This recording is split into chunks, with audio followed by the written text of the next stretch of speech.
नेपाली कांग्रेस नेकपा एमाले नेकपा माओवादीका झोले झम्टीहरूलाई मैले के भन्न चाहन्छु भने तिम्रो बाउ केपी शर्मा ओली प्रचण्ड सिरेले के बन्द गर्छु भनेको 24 घण्टा नबित्दै केपी शर्मा ओली र प्रचण्ड सिरेको सरकारलाई हामीले खोलामा पठाउन सफल भयो।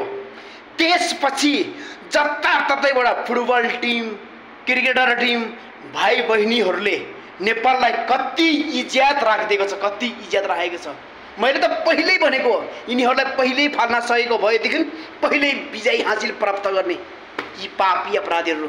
युवाले नेपाललाई इज्जत ठुलो बनाउन चाहन्छ, नेपाली कांग्रेस नेकपा एमाले नेकपा माओवादीहरूले खोलामै मिलाउन चाहन्छ साले पापी अपराधीले। हेर्नुहोस् अहिले रवि लामछानेलाई दुनियाँ जारमा फसाएको छौ तिमीहरूले हैन।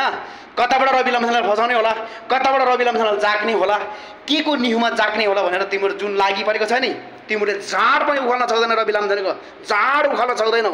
जुन दिन राजमा समुद्र पार्टी आउँछ नि त्यसपछि तिमीहरू कहाँ जान्छौ के गर्छौ त्यो मलाई थाहा छैन।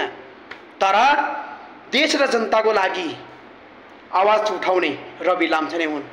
यति धेरै जनताले चाहँदा चाहँदै तपाईले रवि लामछाने माथि गरेको व्यवहार नै सबै जनताले बुझिसकेको छ। याद राख्नुहोस् 25-30 वर्ष तिमीहरूलाई जनताले कति साथ सपोर्ट दिएको थियो, त्यतिखेर कसको खोया हेरेर बस्यो? पापी अपराधीहरू खबरदार।